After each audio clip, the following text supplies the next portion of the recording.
Hi everyone, I'm Dom. And I'm Batsheva. And this is Just Between Us, and we are so excited to be back. Woo. We're so freaking back, baby. I'm so excited for the topic today, Bot.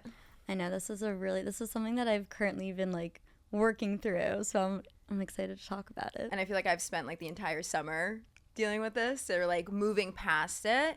So I like how you put it in your words, what we're going to be talking about today. Yes, I had this reoccurring thing keep on coming up, and it's self-sabotage after growth. Yeah, and I know the background of this, which is it's called The Upper Limit by a psychologist called Gay Hendricks. And it's whenever you start to reach a certain level of abundance, success, and love within your life during expansion and during growth. You can start to your nervous system just doesn't feel comfortable with it, so you can start to self-sabotage or do self-sabotaging tendencies during it. So it can come up as overthinking or something feels like it's going way too well, and then all of a sudden you start having all of those thoughts come in, or sometimes it even impacts your behavior. And yeah, I felt it a lot during the summertime too, because it was such an expansive summer. I know. Dom was gallivanting quite literally for 3 months, right? Yeah, it was the best time of my life. Oh my God. Yeah. Tell us where you were. Oh my. See, I feel like where weren't you? That's probably honestly a better. I wasn't in a lot of places. So if we didn't talk about this before in the we last didn't. episode, we didn't? No, guys, just for context, right now it's September. The last time we recorded was in April. Yeah. So so we're back from the summer. That's why I was saying we're so freaking back, because we're back in the city and it just feels like the fall is in the air. So I manifested a really big 3-month trip to Euro, which was so exciting. I feel like I kept on getting those Instagram reels from my friends who were when a New Yorker returns from Europe. And it's rah, rah, rah, rah, rah. And I was I've been trying to not say it because it was an incredible trip, but it's and you should be able to share that. No, I love it. I'm really excited. For anybody who asks, I tell them about it. But it was just such an expansive, incredible trip where I just got to fully relax. And, you know a little bit about my business. I built it out over the past, since 2020.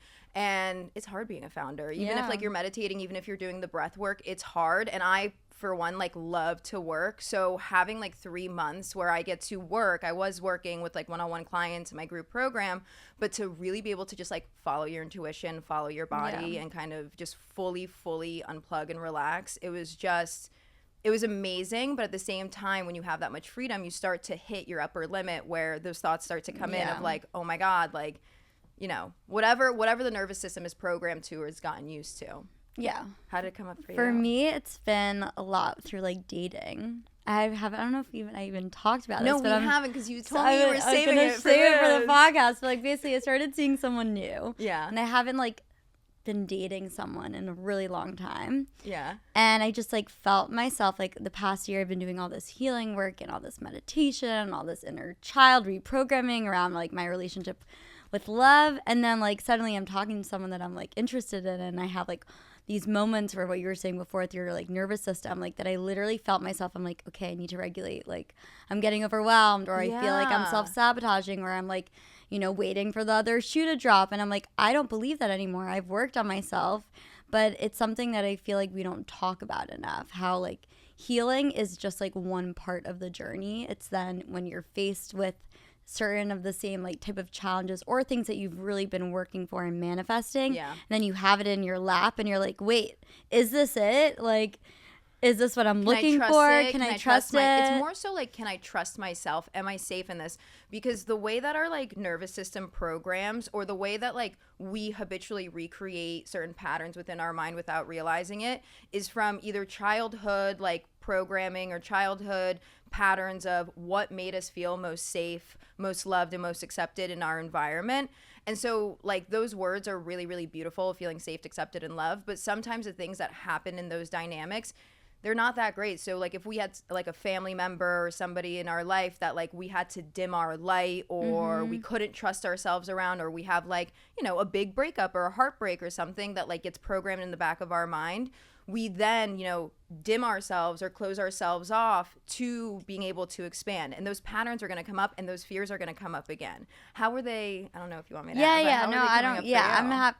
It was interesting. Well, I think like the first time that I really felt myself like having to like regulate my system. I love a nervous system regulation. I love, maybe we'll give a tip at the end about nervous system regulation, because I've been doing it a lot too as I come back to New York City and start expanding into more too. For me, it was more just, I was like, I felt myself getting overwhelmed. I was introducing him to some of my friends. Ooh, okay. And it was like my first time like doing that properly in a really long time. And I was like so nervous about it. I don't even know what I was nervous about. I was just nervous. Yeah. And I literally felt like my like heart was racing. And I was like, no, this is what I want. This is what I've been working for. This is like a beautiful experience. Like I need to like literally sit down and like meditate for like and regulate my system, just like calm myself, that it's gonna be okay, and that I'll be fine, and like this is like a beautiful progression, instead of being like, oh my god, what if they don't like him, or like what if I don't like how he is with them, or what if I feel uncomfortable, and like instead of, I think we're so used to just like focusing on like the negative things that won't work out instead of like focusing on the beautiful things that could come out of something, or even the present moment, just being like, right now I'm safe, like right now this is fine. And any like all those what ifs that kind of come into your head, what's happening is like past experiences are being projected onto future outcomes that haven't happened yet, because as hard as it is to say, the only moment that exists is the present moment, and that's so hard to kind of like embody and understand. So any fear that you're experiencing about the future is always happening in the present moment, so it's hypothetical. So it's not like, it doesn't matter, like it's so hypothetical, especially when it comes to like relationships or expanding in different areas. And so like when you're doing that, it's like coming back to the present, which is why nervous system regulation is so important. Coming back to the present and being like, I have everything that I need to take the next step forward in the situation. And if I find out some information in the future, I can make that decision from that place, but I haven't yet. So like, I don't need to do it right now. I don't need to freak out, because freaking out also, just from a brain perspective, it starts to like from a brain perspective, it takes the energy away from like innovative, creative, like new thinking, and it puts it all back into your like flight or fight response, which is like where like all of the reactivity comes from. So you end up sometimes recreating the same patterns. I definitely was doing that previously. I was like always dating the same type of guy, and I'm like, why do I keep on attracting this? And then I have this new guy who's nothing like anyone I've ever dated. That's so exciting. So I'm like, I know I've done the growth. I know that I'm attracting a different kind of person, but I still started feeling, I'm like, oh my God, like, what if this doesn't happen, or what if that? And I'm like, why am I like, why am I over there? Why can't I be right fucking here? Why am I over there? No, literally, I have had to like constantly tell myself that, like through this entire, it's only been like, it's literally like 6 weeks, but it's still like constantly reminding myself that like I don't need to know what the future holds. All I need to know is how I feel exactly right now. If in my body currently I'm happy, I want to lean in, continue to lean in. That's all I need to know. And I don't need to know if he's my husband. But I would constantly have these thoughts like, oh my God, I don't want to invest my time in someone if like, what if they're not someone I really want to be with? What if this and what if that? And I'm like, that's like, dating is the worst thing for your mental health. Like, you think so? Absolutely. I think that it really challenges you. Like, not the worst thing. It challenges you in a way that like you can only prepare for so much, because then you're put in a situation where you're like giving yourself to someone who could possibly hurt you, but at the same time they could also bring you the most joy. So I think I asked, do you think so, is because I think that like what you're doing is beautiful self-work and like understanding those patterns. Then I have fallen in love with the growth journey of every date that I go on. And like we talked about the people that I date and like what comes up from it. And every single one, since I've kind of like gotten this mindset, I'm like, okay, you were fantastic in those ways. These ways, no. And then like I see myself growing, and that's like what the most exciting part of it for me is. I have 2 questions for you, and I want to ask them now because I know I'll probably forget the other one. The first one is, so did thoughts come in for you, or was it just nervous system dysregulation? Like, did you just feel stressed? And the second one is, what do you think from the point of view of, when like on TikTok and stuff they say, the right person will make you feel calm, or the right person will like, I haven't necessarily agreed with that, because I don't think that everybody has, I think that sometimes I've seen really healthy relationships in my friendships where that person has been so used to toxic dynamics that they like project that onto other sure. people, and they don't feel safe, and then like as they settle into the relationship they feel incredibly safe. And so like those are okay, the two so I questions. want to start with the second one because I think that this one came up for me a lot, is that he's consistently made me feel so safe and so calm when I'm with him. Yeah.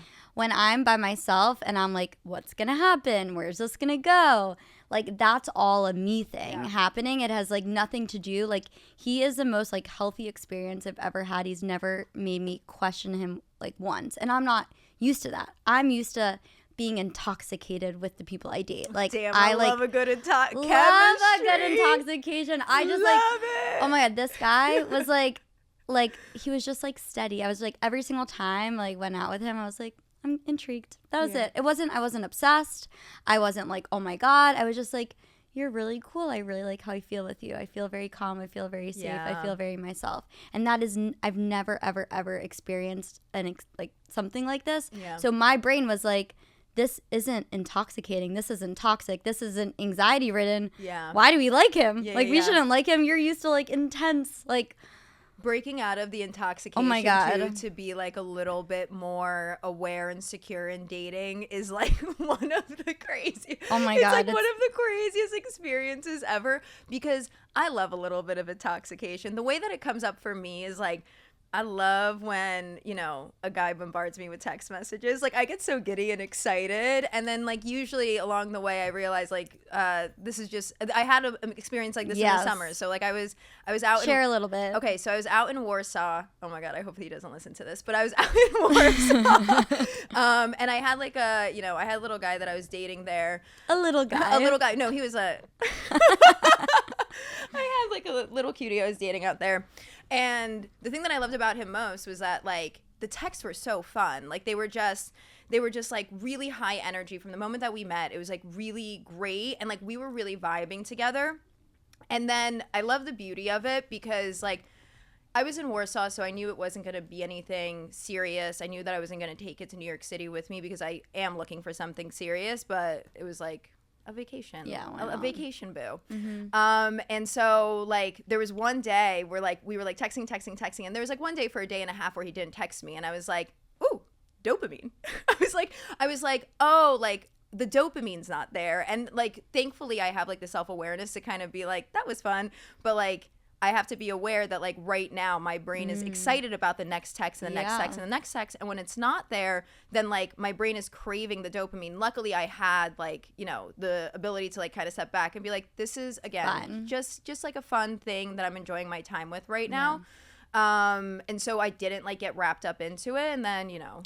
Well, I had a similar situation where there was one day that he didn't text me, and he's but we never were texting, like, regularly texting in general, very like logistics, like, you know, I made this plan for us, picking up this time, very like not chit-chatty. Yeah.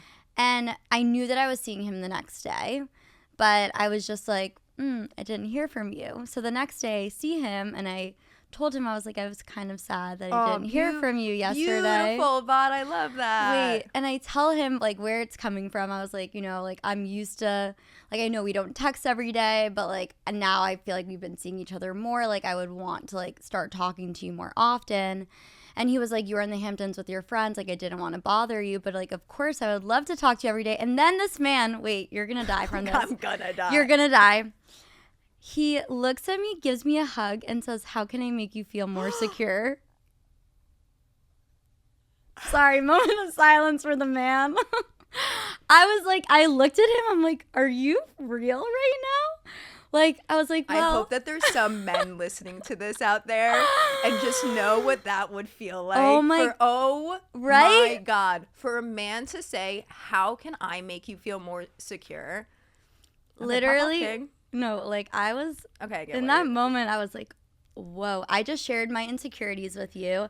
I told you, like, that I know that this is, like, that I wasn't trying to spiral because you've always been so consistent with me, but I still felt insecure in this moment. Yeah. And his response was, how can I make you feel better? And I was like, that is a fucking developed human man. Yeah. Because, like, typically it would be, like, I mean, I don't know, like, some of the people that you date in your, like, 20s and 30s, they'll be like, well, it's not my fault. Or Yeah. like, blah, blah, blah. I was trying to give you your space. Yeah, yeah. And that's why he was trying to share where he was coming from, but then he wasn't doubling down on that. He was like, Yeah. but I understand, like, I want you to feel good.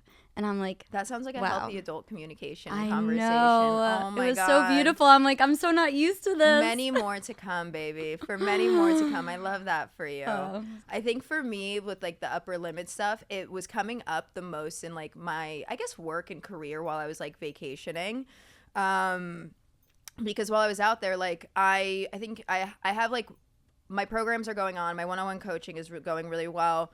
And I had a lot of freedom while I was out there. And so with the freedom and with the new like financial freedom as well, which we love financial freedom. It's freaking fantastic to be, oh my God. But like the ability to relax while you're working is just like the greatest gift in the entire world. Like that I think is a true luxury of life. Instead of being like more. One of the things I realized on this trip is like, oh my God, just having space to do nothing is sometimes more precious than Absolutely whatever. So, but the upper limits that I was hitting was like, okay, I have the ability to now decide last second that I want to go, I don't know, to like the south of France or to do this while I'm in Europe. I can get to do these things and I have the flexibility in my schedule and I don't. But every single time I was like about to make that decision, all of the like responsibility came back at me and was like, well, you should probably go back to Warsaw in the cold. And like, cause I was staying out in Warsaw as like my base. And it was like, you should go back out and like, just work, just like sit in that apartment. I feel like this work, also work. like touches on our next week's episode on feminine and masculine energy. Getting in that headspace on being hard on yourself because like you're living. Yeah, exactly. Well, that was like also it because I think that like, when you're used to a certain thing, then the opposite becomes like kind of, awkward until you start like being able to balance the two. Mm-hmm. But luckily, like understanding this work, it was like easy enough to kind of say, oh, I'm reaching my upper limit before. This is actually a good sign. Beautiful. This is actually a good sign. Like this is actually, I'm expanding beyond.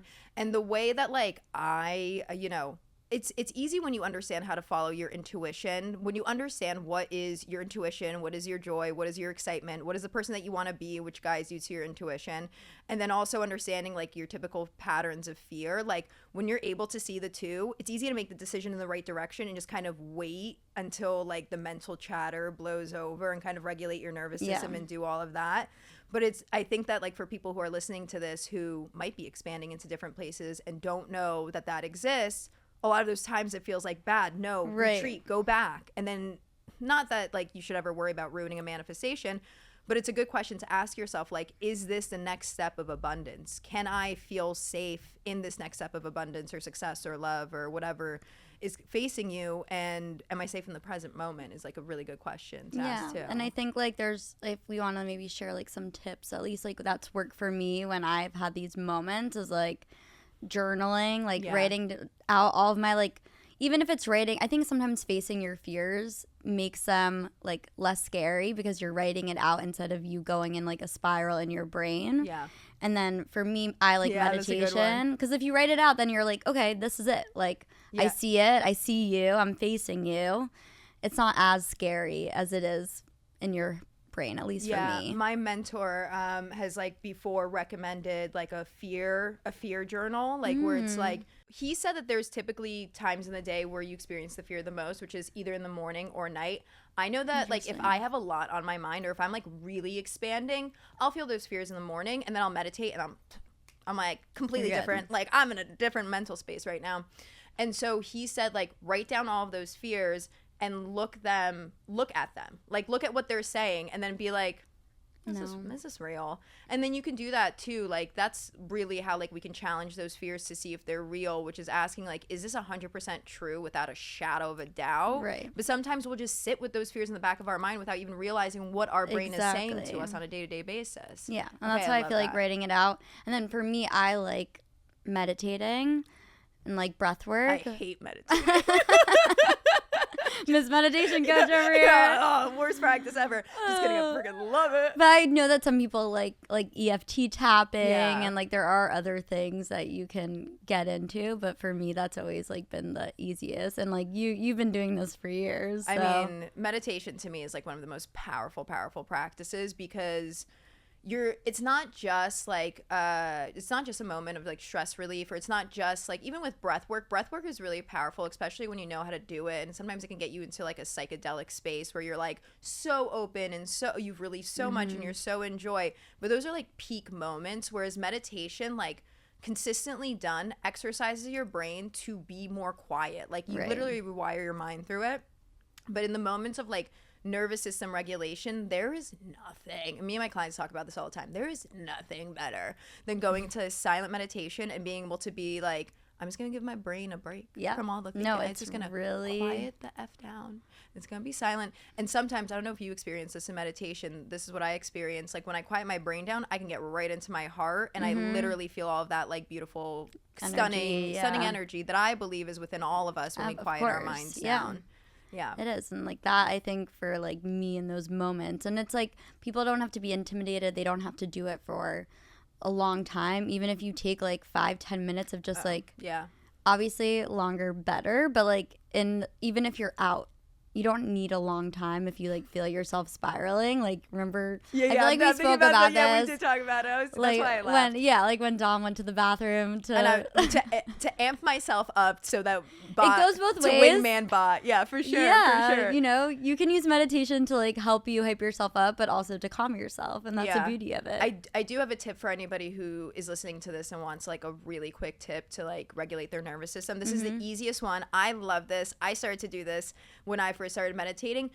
Go to the bathroom, I don't know, take some space for yourself, set a timer for 5 minutes, and inhale for a count of 5, hold for a count of 5, exhale for a count of 5, and hold at the bottom for a count of 5.